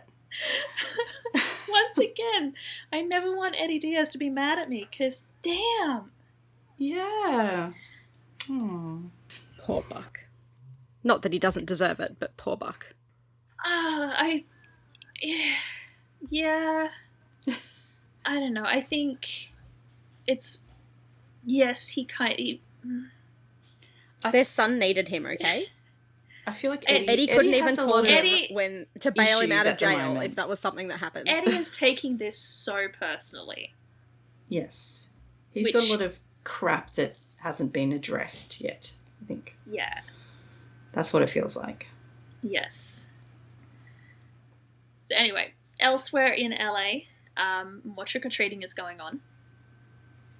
We're going to hang out with this one guy and just watch him hand out candy to multiple groups of people. Lots of kids with lots of groups of kids with lots of amazing costumes. This guy seems to be having a really good time. But he opens his door again to find one girl standing on his doorstep by herself, and she looks terrible. Yeah, and she looks awful. She could be from a costume from a horror movie, in which case kudos to her for, going to the extra length, but it doesn't look like a costume. Yeah, her wrists are all cut up, like she's got chains around them. Yeah, she's got a handcuff bracelet on one wrist. The other wrist you can see the ligature marks from where another bracelet has been rubbing and bruising her. She's got blood. She's wearing this really thin-looking sleeveless cotton dress, which I don't know what the temperature gets to in LA at night in October. But I still think that that's inappropriate clothing to be out in public in. And as the guy is racking his brain trying to guess what her costume is, she just keels over. Yeah, she collapses into his arms, basically. Yeah. Doesn't look well at all. She's very pale. So he calls out for someone to call 911, but we don't get to hear that one. No, because Maddie's shift's over. But she's around long enough for Josh to give one more dig at her costume, because she's taken her headband off. And Josh bounces over and says, "Oh, I barely recognized you without those glasses, Clark Kent." And Maddie just says, "Shouldn't you be off walking a plank somewhere?" Yeah. She says he's going to go to hit 3 parties before midnight. Josh is like, "Yeah, Maddie, you bet I am, girl." That sounds exhausting. Yeah. No thanks. Yeah. But the reason that Josh had bounced over there was not to brag about his stamina or make fun of Maddie's costume, but to tell her that Sue was looking for her, that she was talking to someone in the conference room. So Maddie heads towards the conference room, and she doesn't find Sue, but she finds Tara. Uh-oh. Who, in reality, would not be there because, I don't know that if you believe someone is stalking you, that you would, go to their workplace where you have a possibility of running into them in order to lodge a complaint against them. But for the drama... Not only that, but, what clearance did she get to go to? Yeah, she's on the dispatch floor. I doubt that Shim would have clearance to be there, and yet they let a civilian walk in. Yeah, but for the drama... For the drama, Tara is there to lodge a complaint against the 911 dispatcher, i.e. Maddie, who has been stalking her. And she's got a sheaf of papers in her hand, slaps it down in front of Maddie, and it's articles about Maddie, including her photo, which clearly identifies her as a 911 dispatcher. So apparently Chim's performance when they ran into Tara and Vincent the other night I'm going to say Vincent. Vincent picked up on that something was wrong, and he's put a seed of doubt in Tara's mind that not all is right with Maddie, and the two of them have worked out together, or Vincent has worked out, or he's pushed Tara to find out that Maddie is not who she says she is. Yeah. She probably remembered that Maddie was like snooping about in their bedroom and stuff then too. And went, Yes. Yes. And Maddie does try and explain herself. She's like, I wanted to be your friend. I've been trying to help you because you're trapped in a marriage with an abusive man. Tara's like, I don't need help. She's, very sure about that. Maddie counters with, you called 911 5 times. Tara is adamant that she is not one of those women. There's obviously a picture in Tara's mind of what an abused wife looks like, and that's not her. But Maddie's got an answer for that too. She's like, yeah, I used to tell myself that too. I didn't want to admit what was happening because I felt ashamed. Yeah, she's like, just tell me the truth and I swear I'll leave you alone. Tara's like, there's nothing to tell. Stay away from me. Maddie's still fighting about it, but Tara walks away, and Sue is like behind her, and she's dressed all in black. She's like got this witch hat on and everything. She looks amazing. But she says, Maddie, we need to talk, and she's extremely serious. Yes. But before we can see what Sue has to talk about, we're going to go back to the hospital and the trick-or-treating girl who has been admitted to the hospital, and the nurse is filling Athena in on her injuries. She is apparently severely malnourished, but they can't tell any more than that because she's still unconscious. There's cuts on her arms that appear to be from broken glass. There's significant bruising on her wrists and ankles, most likely from shackles.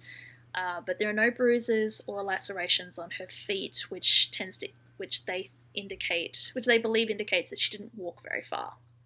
She apologizes for not being helpful, but Athena says, no, you've given me a place to start. I guess the idea being if her feet weren't all torn up, she can't have walked that far from where they found her. So they go back to that street. Yeah, and the sort of other people in her group there they're going to go and knock on doors and talk to everyone to see if they can work out where she's come from. And then one of the officers is like, asks them if they've seen anything unusual. Like, it's Halloween, everything's unusual. It's Officer Williams. What do you mean, some other officer? It's Officer Williams. We've seen him before. Yeah, we have seen. I don't remember anyone's name. I'm Bobby in this case. I know no one's name. I like to find out the names of the people that we see regularly. I still have not found red-headed policewoman's name, but she's next on my list. But I've made a note of Officer Williams. But Athena sort of looks around at the street, which is all decked out for Halloween, big lights and inflatable decorations, and says that maybe the idea is not to be seen. So it's not look for anything unusual, look for anything that's not unusual. Let's find out which of the houses isn't feeling the holiday spirit. So apparently not decorating your house for Halloween is now suspicious. It just happens to be the right call. Yeah. But that would not float in Australia because, it's obviously in this street, it's just that one house that has not decorated. In Australia, it would be that one house that has decorated and everyone else looks normal. Yeah. She does find one house that is completely dark. Yeah. Like, it looks like no one's home. Yeah, because it's not only are there no decorations out the front, but there are no lights on in the house at all. And when she knocks on the door, there's no answer. But she does go around the back of the house and goes up to the back door, and it has a hole smashed in it. Yes. So Gives her perhaps that probable is- cause to enter the house. Yeah, so she does sneak around the house. It's a bit of a mess. Like, it's a big mess. Yeah, it's disgusting. And there's stuff everywhere. But she hears a noise and goes down into the basement and kind of screws up her nose at a bad smell. And she finds kids down there that are chained up. Yep, the basement, there's no light on down there, and the kids, in fact, look like they haven't seen light for a while because they are extremely sensitive just to the like light of shy Athena's away. flashlight. But there are beds down there, and there are kids in shackles and chains, being chained to the bed. When we go to commercial, when we come back, they've called for reinforcements in the form of the 118, and they've got all the kids out of the basement, and Chim and Hen are checking them out. And Chim comes to Bobby and Athena and reports that all the kids are in various stages of dehydration, malnutrition, infections, and diseases that we probably invented the cure for hundreds of years ago. And Eddie has been doing a sweep of the house. I don't know why Eddie was doing a sweep of the house. I would have thought LAPD would have been doing that, but he comes back and reports that there is no gas, there is no running water. All he found in the house was canned food, Bibles, and textbooks from the 1950s. So Hen managed to get one of the kids to talk, and the kids weren't abducted. They live there, and they're siblings. Their parents did it to them. Yeah, so this is another one of those ripped from the headline cases. Oh, that's so sad. Do you want to talk about it now, or will we just finish the scene first? There's not much left in this scene, so I guess we'll finish this scene up and then we can talk about the case. So an Oldsmobile comes screeching up, dodges past all of the emergency vehicles and pulls into the driveway. There's the parents, I guess, of the kids come out and they're frantic. They've been out looking for Bethany, who is the girl in the hospital, and demands to know what the police and the paramedics are doing with their other children. Yeah, they said they've been looking for her. They've been looking for Bethany for hours. She's lost and alone, and Bobby says, alone, just like that you left the rest of your children. And the dad says they were secure, they were safe. It's like, oh, no. I mean, yes, but no. Yeah. Yeah, your daughter is in the hospital. And then Athena does say, we're taking the others there until the family services people get here, and you two are going to jail, reading their rights. It's like, well, are they going to jail? Probably, but I'm not sure if you're supposed to say that before you arrest somebody. But anyway, This is Athena. it sounded good for the drama. Yes. It's fine. For the drama. I mean, the parents in real life who did this to their children, yeah, they went to jail. As I think they they're still deserve. in jail. They are indeed. They were sentenced to life imprisonment in 2019, and they were, according to the Wikipedia, there was a possibility of parole after 25 years, so yeah, they're Oh not my getting out God. anytime soon. Yeah. So this was the Turpin case in California. And how many children did they have locked up down there? 13. 13 children. Yep. The youngest was 2, the eldest was 29. Oh, wow. And the the child that Bethany is based on was 17-year-old Jordan, who managed to break out and raise the alarm with the neighbours. Oh, how awful. Yeah. Of course, they're evangelical Christians. Right. And they were just keeping them there to keep them safe, or was there something worse at play? I almost don't want to ask about it. I don't know that there was... I haven't really looked into it beyond what I can see on the Wikipedia case. It's a horrible case, but I believe that it was just horrible cases of neglect. I don't think that there were any other I don't think the children were abused in any other way. Okay. But, oh, no, But they were beaten as well. There we go. Okay. But to be locked up for 29 years or whatever is just awful. Mm-hmm. And what was worse was that the kids got out. So Jordan raised the alarm. Police came. They got the kids out. They put the younger ones into a foster home, and then the foster families abused them. Oh, God. So they got taken from one horrible situation and put into another horrible situation. But the older ones who didn't have to go into the system, they didn't end up much better. Jordan did an interview where she was saying that, so she was 17 when she was found. So the older ones were released, but they had never been to school. They had very limited education. They had no knowledge of the outside world, no life skills, no place to stay, and they were just let out into the world. Oh. There was money that got raised for them by the general public that they were not given access to. Okay, so they just got screwed in every way. Yeah. Oh, how awful. Yeah, these poor kids.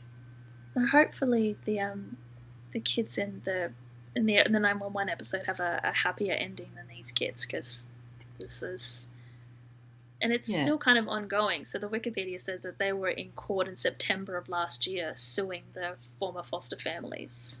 Nice. Yeah, like this is recent. This isn't even like ages ago where the system wasn't set up to support this. Well, it can't have been, like, it couldn't have been too long before this episode was written. Like, did you say they were discovered in 2017 or something? January 2018, Jordan got out. Yeah, and this was, October 2019. So, very recent. So they got the court case for the parents was February of 2019. So this would have been very, very much present in the news, I would think, when the writers were working on this season. Yeah. Shall we go back to Dispatch and see what... Let's go see what Sue has to say. The writing is on the wall for Maddie. Mm. So the 5 calls that Tara called, the first 4 times she said that it was a wrong number. And the 5th one that Maddie answered, it was a little more unclear. And that was when Maddie thought that she knew that something... She tries to jump in because she kind of thinks that Sue is on her side at this point. She's like, yeah, I knew that there was something wrong with that 5th call. And Sue's just like, I'm just going to stop you there. This conversation is not going the direction you think it's going. This is not me supporting you. This is me telling you that as far as I can prove, Dispatch received several calls from Tara. You took one of them, and then you started stalking her. Sue said she's willing to call that a coincidence, but there aren't going to be any more coincidences. And she pretty much orders Maddie into therapy. She says she has to get a psychological assessment, which I think is a regular thing for dispatchers, which is probably a good thing. The amount of trauma that they must go through on a daily basis, it's a good idea to continually check in on them and make sure they're doing okay. Maddie's wasn't due for another assessment until next year. That's getting moved up because she's clearly not doing okay. And then she orders her to go see the department therapist, and that she's not allowed back on dispatch floor until she's passed her psychological assessment and seen her therapist. Okay, so back in the station house, Hen is watching a news report about the children that they helped to rescue. And this is like the least transparent segue into telling Bobby off that I have seen so far on the show. And Bobby comes in. I do love that Bobby calls it out. She's like, And Hen's like, yeah, That's not very it's subtle. really late and I'm very tired. Yeah. Because, yeah, she says that that Karen and her make jokes about locking Denny up for his protection. But if protecting him like that, it wouldn't be for him, it'd be for us. So we'd be robbing him to give ourselves peace of mind. And then she just looks at Bobby and he's like, that's not very subtle. Because, yeah, she's talking about Buck. Yeah, they're locking Buck up not for Buck's own protection, but for Bobby's peace of mind. Yeah. I do like this bit. Bobby asks if she thinks that he's being too hard on Buck. And there's, I think Buck makes everything too hard on Buck. The boy has 2 settings, 0 and shut up before I smack you. I relate to Buck so much. And Bobby says that he can see that Buck's trying. It just still seems like he doesn't get it. Like this is all a game to him. And Hen then answers the question that we had last episode. I guess so. They don't explicitly confirm it, but it does sound like he took the job instead of the money. Yeah. That's the implication. Hen says the city offered him a huge settlement. He could be jumping out of planes or swimming somewhere with sharks if he were looking for a game. But he made his choice and he chose this job. Okay, I'm going to take that as confirmation that he didn't take the money. Yeah. Like, I really doubt that they would have given him the money and the job. Yeah. There might have been a small settlement, but it wouldn't have been the millions of dollars that was the initial offer. I'm sure he got a small settlement when he, originally got crushed by the fire truck. Oh, yeah. Because obviously he was injured. But I'm still thinking that there would have been a small settlement here. If only because Chase would have wanted his cut. And he can't really get a cut of Buck getting his job back. So I'm sure he would have pushed for, a little bit of money as well, just so that he would have something to take back to his partners and go, well, look, I got this out of this case. But it's not the millions that I think some people in fandom have written Buck to suddenly have come into. Yeah. Unless you want to write a rich Buck story, in which case go right ahead. I mean, if that's your headcanon, go for it. I'm going to stick with canon, in which apparently he's not rich of the department. It seems that way. No. But the topic of that conversation is downstairs packing up the snack table. And Eddie is also downstairs and sees Buck, and it's not quite turn and walk in the opposite direction, but it's almost turn and walk in the opposite direction as soon as he sees Buck. Yeah. And I love this scene. It's so good. Buck very pointedly calls Eddie out and says, are you just going to keep on ghosting me? Because Halloween is over, just you know. And then the most insane framing of a shot I've ever seen on this show. It's perfect. This is, speaking of not being subtle. So if you have not seen this episode for a while, and you're unfamiliar with this particular shot, most of this scene plays out with Buck on the left-hand side of the screen, Eddie on the right-hand side of the screen, with the camera, I don't know what it's behind, maybe it's a wing mirror from one of the rigs, but there is a physical barrier between Eddie and Buck, physically separating them on the screen. Yes. And even the background, there is a differentiation. Thank you, director Tina Mabry. Buck has got very cool background. Eddie has got a very warm, hot sort of background because he's by the roller door with the night lighting behind him. Buck's on the side with the table tennis table. But they are physically separated. And It's amazing. And then Eddie almost turns and walks away, but Buck's like, I just want you to talk to me. Even if it's to say that you're still mad. And then they actually have a conversation finally. And what's great is as they have this conversation, the barrier, as they start to open up to each other again, and then the barrier disappears. Yeah. Like, not subtle at all. No, it's very overt. This made me laugh so hard. He goes, when I'm not mad, when you decided to sue the department and make Cap the bad guy, did you ever stop for a moment to think what that could do to us? And I'm like, to us? I mean, he meant the 118, but did he really? But yes. Sorry. Oh dear. But anyway, he missed, Buck said he missed being part of the team. And he never meant for anyone to get hurt. But Eddie says, your actions, your choices, they impact the rest of us, and that's what it means to be part of a team. What's really interesting is Eddie sort of starts out by going, yeah, there was a lot of I statements there. And Buck's next line of dialogue is all I statements again. Yeah. He's like, I think he starts to express himself in a way that Eddie can relate to, because he says, I was mad. I was mad at Bobby for not letting me back. I was mad at you guys for moving on without me. I was mad that there was nothing that I could do about it, and I just wanted to. And Eddie's like, oh shit, this is sounding familiar.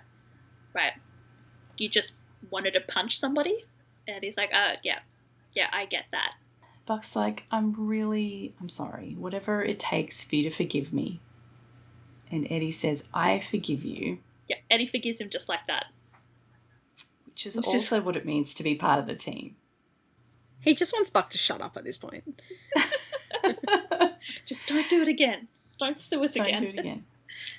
Yeah, they have like a little bit of a hug, backslapping kind of a hug. It's so weird. It starts off as one of those like weird dude bro hugs, you know, where they like you grab hands and they pull each other in and they kind of do the one back slap and then they step back, except Buck just grabs him. It's one hand and then Buck just wraps him in a hug. And then he's got a huge smile on his face. Eddie kind of just melts into the hug for a second, and then it's so very much like literally pushes Buck away and runs in case anybody saw them hugging. I rewatched this. I'm pretty sure the implication is supposed to be that because Eddie's injured. Oh, because yeah, Eddie I thought that too, actually. Yes, you're right, I remember. See, I took it... Not he that winces. I've watched this episode like a million times. But yeah, he winces and Buck kind of looks at him funny and then Bobby interrupts. See, I thought it was that we've had everybody's following Bobby's lead, and at this point, Eddie still thinks Bobby is pissed at Buck, so he doesn't want anybody seeing him fraternizing with the enemy. So it's like, yeah, see, that was absolutely I'm going to give him a quick first... hug and then I'm going to disappear before Bobby sees us. But, you know, I think Bobby has a radar, and as soon as these two get within a certain distance of each other, he's immediately summoned to that scene. So he saw that hug. 100% he saw that hug. But that's interesting. I did not pick up on that. Yeah, like, because Eddie sort of like winces, and Buck looks at him funny, and then he just bolts. But it very much looks like he's bolting because Bobby like catches them hugging. Yes. But it's definitely like I'm pretty sure the implication is supposed to be because Eddie's injured. Okay. Interesting. But yes, Bobby is immediately on the scene of the crime. And as usual. And he tells Buck that he can go home.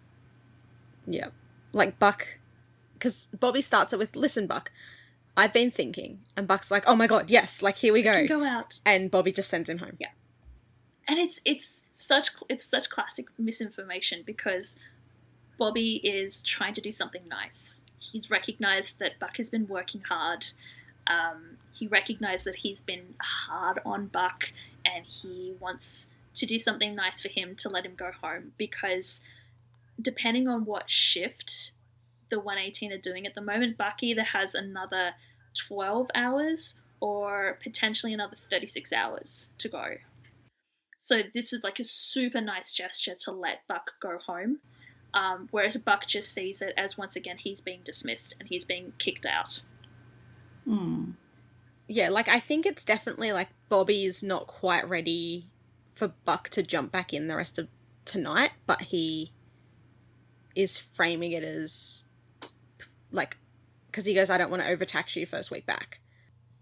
Yeah.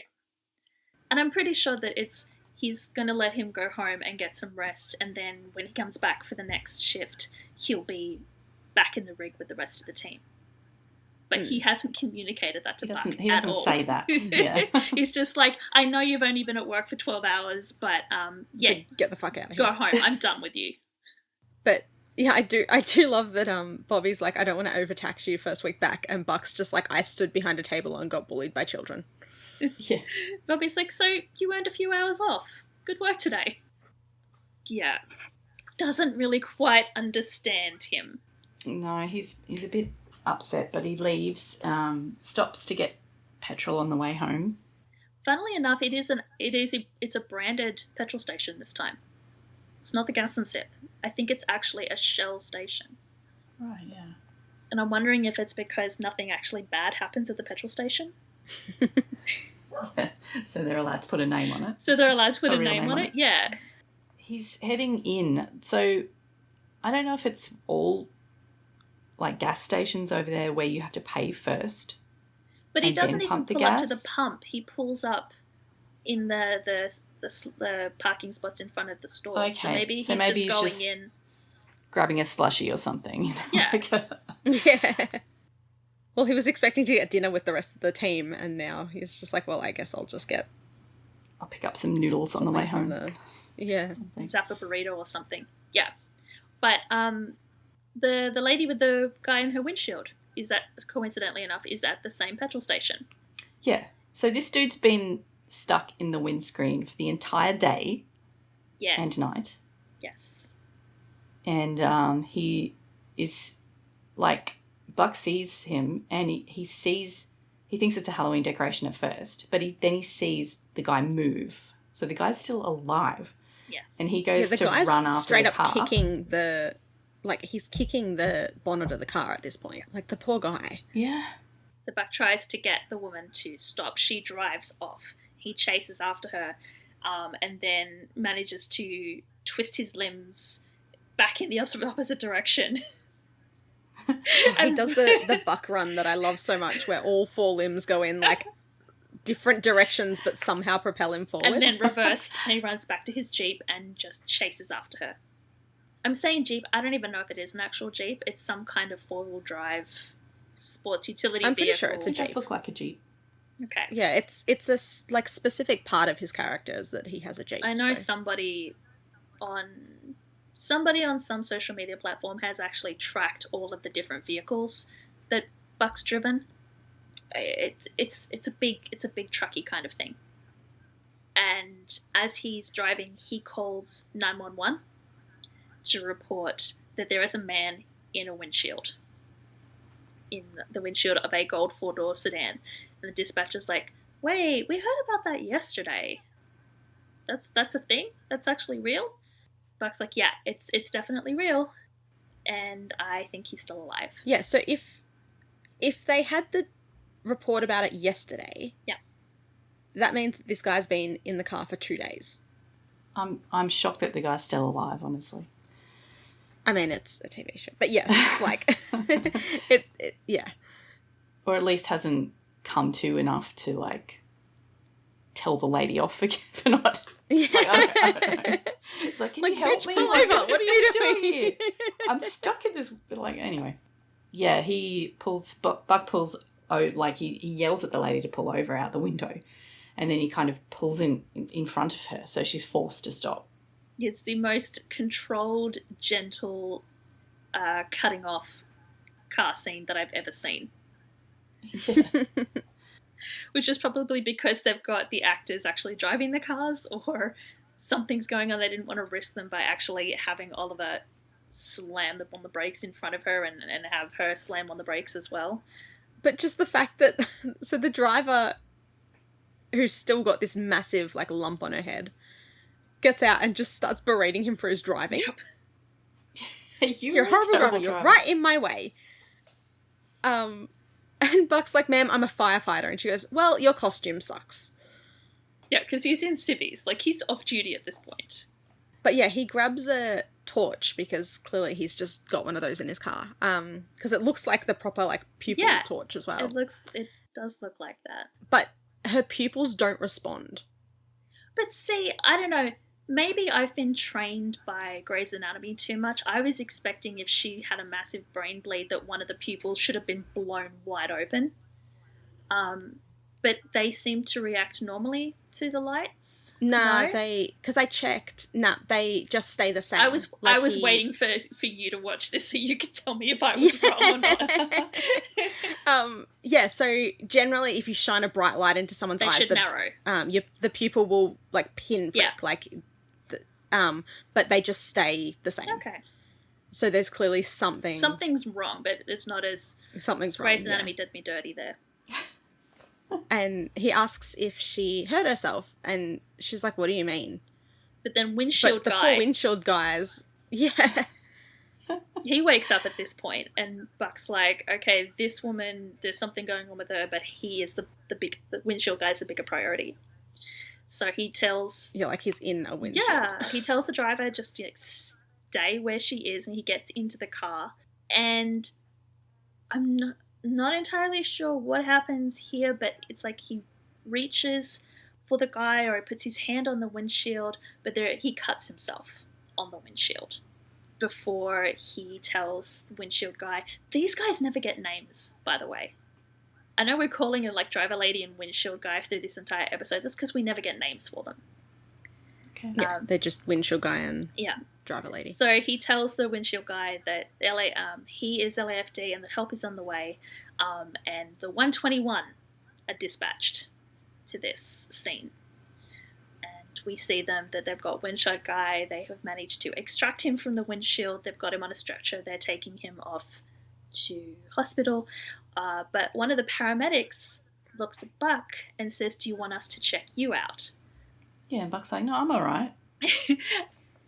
Yeah, but I love that you when we were talking about this, Ellen sent me a message going, "So, did Buck like blue screen from the cute paramedic asking?" He's like, can I check you out? And he's just like, what? Sure. That clown makeup's getting But pretty no, thick he there, does- Ellen. Like, I think I was clowning, but I think the idea was that he was like, oh, no, I'm okay. Like, you don't... Like he's in Like, shock. why do you want to He's not check me out? Yes. But But it turns out his hand is all covered in blood because he got cut. And then he goes, oh, yeah, I'm on blood thinners. yeah, because the paramedic has seen that Buck's arm is just drenched in blood, and Buck's like, "Oh no, it's not my blood." But he starts to like roll up his sleeve as if to prove to the paramedic that it's not his. But then we see that there is a massive Turns out it is his cut blood. on his forearm. His entire forearm and hand is just drenched in blood. So the thing is, it's not actually a massive cut, which is why Buck didn't notice. It looked pretty. It was pretty long. Like, it was long, but like it It wasn't gaping. isn't... Yeah. Yeah, like it wasn't like a massive wound. It's not like he got down to the arteries or anything. I mean, it must have been pretty like wide and deep enough because they had to glue it back together. Yeah, this is another one of those things that is what happens when they're on blood thinners. Like, they've done a really good job with the makeup. It just coats like water. Yep. So, which is when Buck does the correct thing and goes, yeah, I'm on blood thinners. Maybe you should take me to the hospital, get checked out.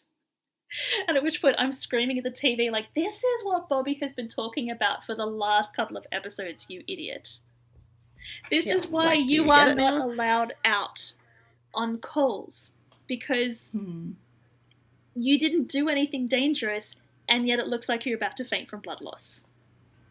All right, so the next day, Chim's about to leave the station house, but Maddie shows up at the station, and Chim's like, oh, I was just going to call you. And he thought he was a little harsh the other night. So maybe he's not saying that he has been trying to call her, but she's not been answering. Maybe. But Maddie's like, yeah, you were right. She found out who I am and she came to the call centre and I almost lost my job. And maybe I'm losing my mind. He's definitely backpedaling and like retracting all of his former statements about her being anything like Doug. When she says that she's losing her mind, Chim reassures her that she's not losing her mind, she's just still healing, but it doesn't happen overnight. But Maddie has had some time to think about it, and she asks Chim said, what Doug did to me, what he did to you, he was a monster. Everyone take a drink. Yeah. And when I think about what she was doing to Tara, she wonders what that makes her. Does that make her a monster? And Shim says, no, you're not a monster. You're someone who cares. I mean, you probably care too much, and you're definitely caring in the wrong way.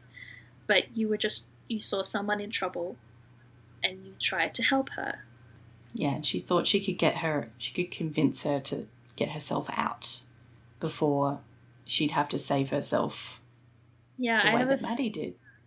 I think Maddie is very much thinking that she doesn't want Tara to go through what she did, and she's thinking she doesn't want Tara to be in a position where Vincent kidnaps her and stabs her and kills everybody that she loves, and Tara then has to kill Vincent in a horrendous kill or be killed sort of situation.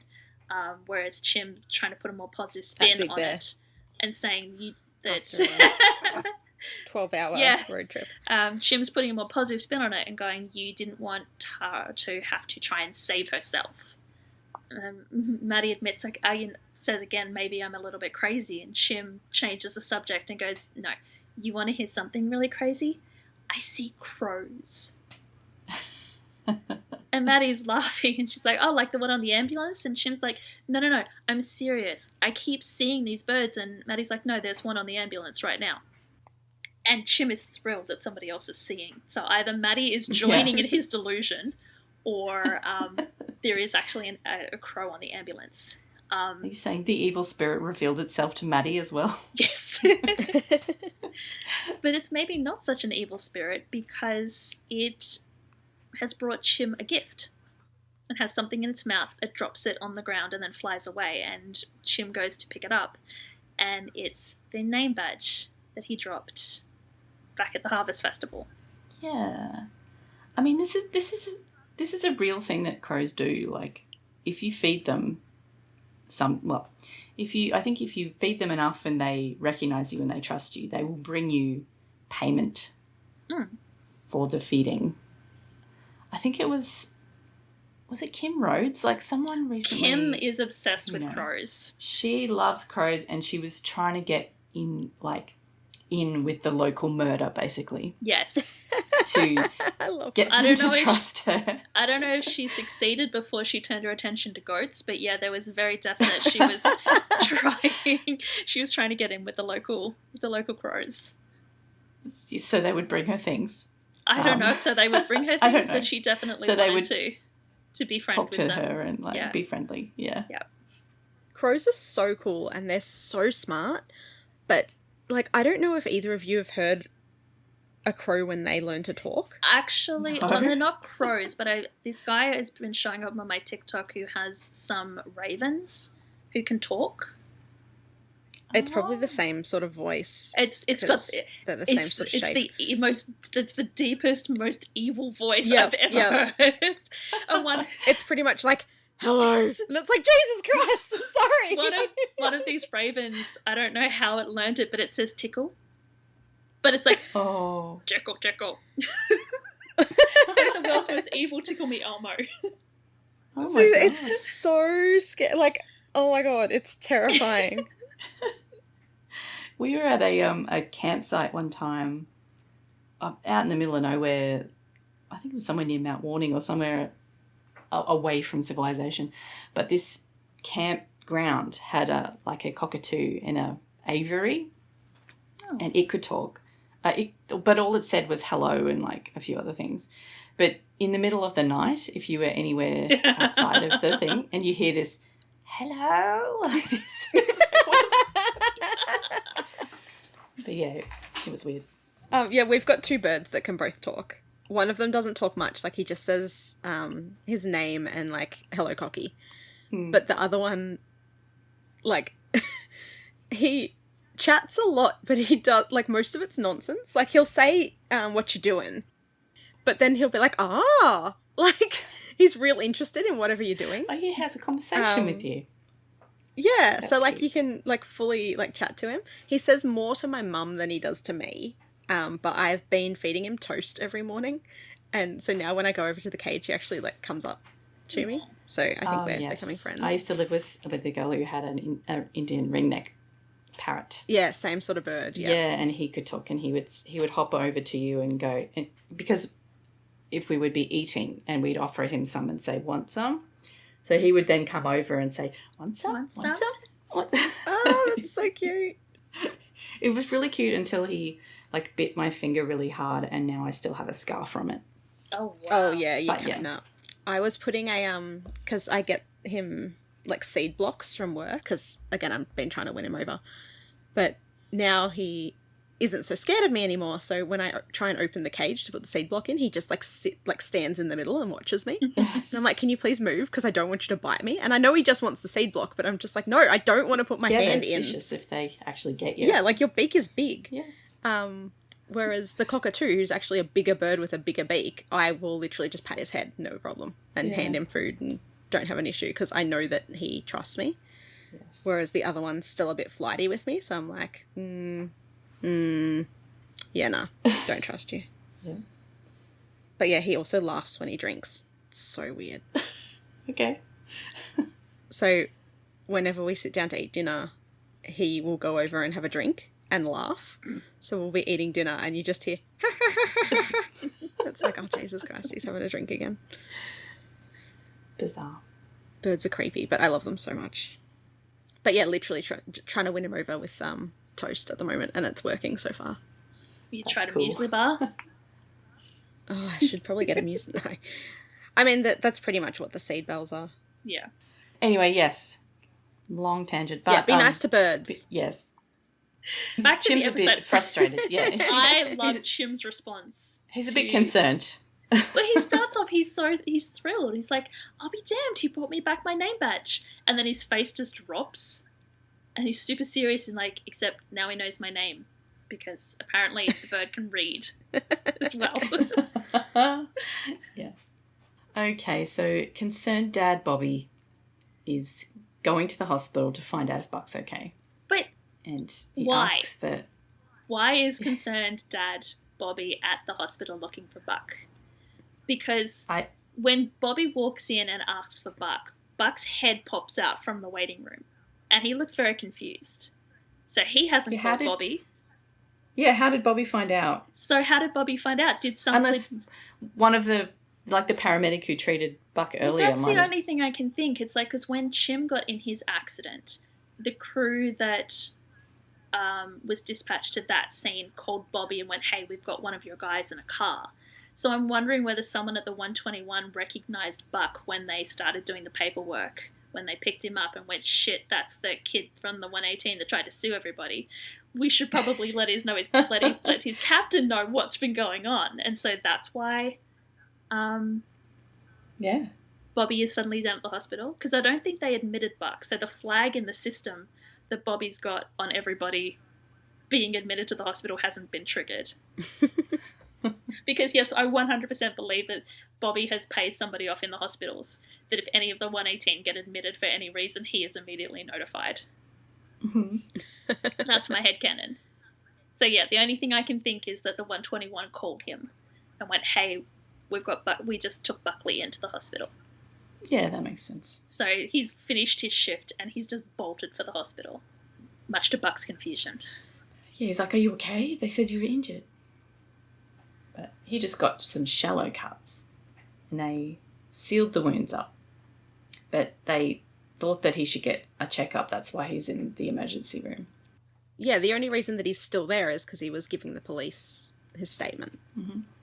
So Buck explains what actually happened with the guy in the windscreen now. And the lady hit this guy 2 days ago, so there you go. Yep. And she must have hit her head pretty bad because they found a brain bleed, which is why she was so confused. And the guy in the windshield is in surgery and is probably going to be fine. Bobby says that he's going to be fine because Buck jumped in and saved him.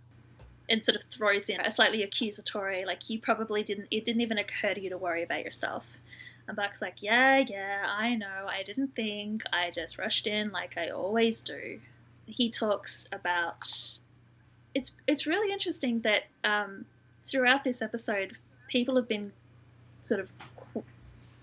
questioning what Buck is wearing or why he's wearing what he's wearing. So, like, the kid... Yeah, his his costume's bad or There's whatever. been a theme about costumes with Buck. So, you know, he's wearing the costume, but he's not a real firefighter because he's not going out and fighting fires. But then when he claims that he's a firefighter to the driver lady, she's like, well, your costume sucks because he's not actually wearing his uniform. Yeah. So that's kind of all twisted around in Buck's mind. And he has put 2 and 2 together and got 31. And just tells Bobby that the uniform is his costume, and when he puts it on, he's brave and he's strong and he makes a difference. But he doesn't know what he is without that on. And Bobby reminds him that everything that he just did, he did it and he wasn't wearing a uniform. It's not the costume that's brave and strong and makes a difference. It's Buck himself. And Buck starts to get his hopes up. It's like, does this, all of these nice things that you're saying about me, does this mean you're ready to let me back for real? Bobby says it doesn't matter if Bobby is ready. Buck is quite clearly ready. And it's time for Bobby to get out of his way. And Bobby turns to go. Yeah, which made me question, like, why did he come down to the hospital? If he's just like, he's come down, he's seen Buck's finds, and now he's going to leave again. Yeah, like, oh, phew, okay, All right. I'm out. But Buck stops him and goes, are you hungry? Because maybe I could buy you breakfast. It'd be nice to catch up. Oh. Which I think that's the last time Bobby was at a hospital with Buck, didn't he take Buck for breakfast? So it's like a flipping of the roles in this relationship. So now Buck's taking Bobby for breakfast. Okay. I could be wrong, but I seem to remember people taking people for breakfast is a thing coming out of the emergency room. It wasn't that paramedic guy taking Chim to breakfast. I do remember that scene because it was Eli was telling Chim, like, you're buying breakfast, and Chim's like, I don't have any money, and Eli's like, yeah, you do. But no, I'm pretty sure, please feel free, anybody, to correct me, but I'm pretty sure that the last time that Bobby and Buck were in the emergency room, Bobby took him for breakfast. I'm trying to remember the last time they were in the emergency room. It was Kids Today, and Buck had the compression leggings on when he was walking around the hospital. Oh, after, yeah. Oh, that wasn't that long ago. No. That was last year. I mean... Yeah, I guess so, but in terms of the show, it wasn't that long ago. Yeah. Oh, All right, so tell me about what really happened with this windscreen case. The windscreen case was horrible. So it... Yeah, see, after the kids, I didn't look this one up because Okay. I was like, I'm miserable enough, Jesus. So there really was an incident of a woman hitting a man with her car and him getting lodged in a windshield. Unfortunately, the real case did not turn out so well. It was in 2001. A nursing assistant hit a homeless man with her car. The force of the hit lodged him in her windshield. There's nothing, again, I'm just reading off the Wikipedia, but there is nothing in that report that indicates that she suffered any kind of head injury, but she did drive home with the gentleman whose name was Gregory Biggs still lodged in her windshield, and she left him in the windshield in her garage for 3 days. Oh my And God. it's alleged that she was very much aware that he was in the windshield because she kept coming back to the garage to check on him to see if he was dead yet. Oh my God. Oh my God. It was alleged that she was driving while intoxicated. And when he died a few days later, she called some friends and they took the body to a park and burned it to try and destroy the evidence. Holy hell. Holy shit. Yeah. That's horrible. Yeah. So what? It wasn't just that she didn't realise that he was there. Like, she totally knew he was there. She totally knew he was there. Yeah, no wonder they changed it. She totally knew that he was in trouble. She waited until he died. And I think it's even worse in this instance because she was a nursing assistant, so she had medical training.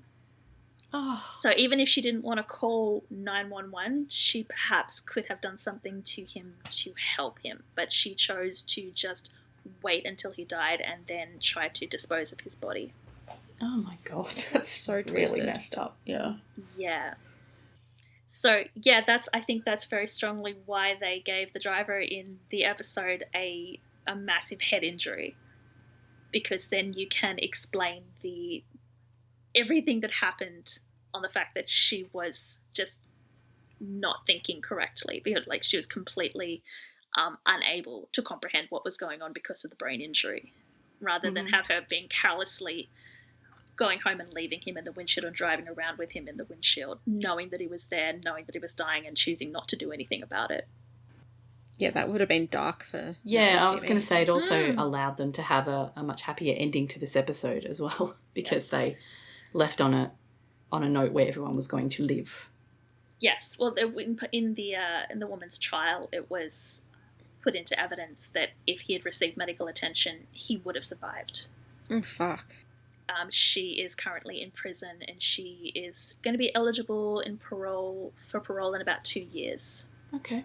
Guess murder's not that serious? Well, this was in 2003, so she would have served 24 years by the time she's up for parole of a... Oh, okay. It was much longer ago, yeah. 60-year sentence, so yes. Yeah. Well, I'm glad they changed it, because Yes. it's really dark. Yes. No, well, overall, I really liked the way this episode, like how it played out in the end. It was great. Yeah, like I said, this is my favourite of the Halloween episodes that 911 does. And watching it again, sort of more critically, I really like that it's kind of one of those episodes where, once again, you would think they could have made the theme of the episode be very explicit and very overt, and everyone's a monster, but it's really quite subtle. Because it's Halloween, like it's the Halloween episode, so you've got the Halloween monsters. But then you've also got Maddie talking about being a monster, and then you've got the actual monsters being the horrible parents, and possibly the driver. Although I think she maybe get a pass since she was injured as well, and all the kids. The kids were all monsters. Oh yeah, except the ones with the terrible parents. Oh yeah. They just look like monsters when they knocked on the door. They just looked like monsters, yes. They weren't actual monsters. So here endeth the lawsuit era, the lawsuit arc. We've now got a full resolution of that. Okay, I expected it to be longer the way you were talking about the era, like, wow, how long is this going to go for? No, I mean, it's probably about the same length of, like, Dean Winchester's Widower era. That was only a couple of episodes as well, but that had a massive impact. They don't tend to drag things out. It's very iconic, but it's quite short. Yeah. Yeah, okay. So I mentioned, I think, in Triggers, and I remembered it the other day, and I will put the link to it. I'll give you the link, Ellen, so you can put it in the show notes, and I'll link it in our social media post, that there was a law firm out of California that did what would actually happen in real life if an LAFD firefighter tried to sue the city under these circumstances. And they did a hypothetical case study, which I have not reread since I first read it, but basically it would not go down in real life the way that it goes down on the show. But it's a fascinating read. So if you've got some free time between when you finally get to your destination, if you are listening to us on your commute, or you remember to do it when you get there, check out the article if that's the kind of thing that interests you. So what are we getting into next week? Next week we get Athena Begins. Oh, more flashbacks. Huh? So yes, we get Athena Begins. We get Athena reflecting on how she became the police officer she is today. And the official summary tells us when a murder weapon from a case close to Athena resurfaces, we flash back to 1989 to show how Athena joined the LAPD and became the police officer she is today. So I assume there's some more cop stuff. Triggers in this one, right? Yeah, the triggers for this episode, we've got the generic warning for cops and abuse of power. We've also got racism, misogyny and some drug use and gun violence, just to make it even more fun. So is it a particularly heavy episode, this one? Ish. Yes? Yeah. Okay. It's not a fun time. Yeah, it's not a fun time at all. You can look at Athena and see, like, the police officer she is today, and you can imagine that she did not have an easy path to get there. So we're only seeing a small part of her path. All right, well, that's a wrap on episode 6. So let us know what you thought about this episode. Did you enjoy it as much as we did? Are you going to go and make friends with crows now? Like, please, like, let us know how that goes. I don't know how Chim's going to cope with, like, this crow knowing his name, but, you know, don't let the Fae know what your real name is, you know. But anyway, we'll find out. You can get in touch with us in loads of different ways, and you can find all the information about how to do that other than leaving comments on your listening app of choice. All of our contact details are on the website, which is thatweewooshow.com. And you can follow and subscribe. No, I'm going into YouTube territory again. I mean, please Also, don't forget to hit like and subscribe. Please hit like and subscribe on YouTube if YouTube is your platform of choice. Yeah. All the different ways you can subscribe to the podcast are also on the website, so check all that out there. Thank you so much for listening this week, and we will see you next week to talk about episode 7, Athena Begins. See you then. Bye. Bye. 911 is a fictional show, but many of the situations portrayed happen in the real world too. If any of the topics we've discussed in this episode have affected you, please know you're not alone. You can call or text numbers in your country for help. Just Google crisis support in your location to find out the number. If you enjoy our podcast, you can help us out by leaving us a review on Spotify or your preferred listening app, and by sharing our social media posts. Find out more at thatweewooshow.com.